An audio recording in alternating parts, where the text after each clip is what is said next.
Hello everybody and welcome back to Excel in 5 minutes. Today we learn about merge and center. Here I have a sentence. A new week has begun.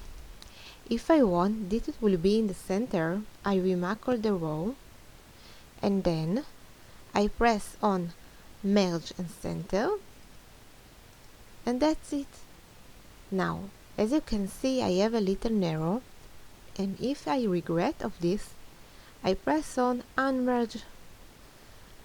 And now, if I want to look about another option, I have merge across and merge cells. Like if I want this and this will be together, I can press on merge cells, or I can press on merge and centers.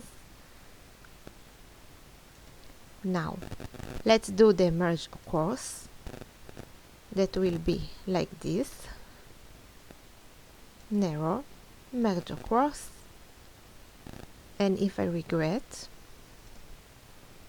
and I can do exactly with merge and centers. That's it. Please subscribe after me and have a good day. Bye bye.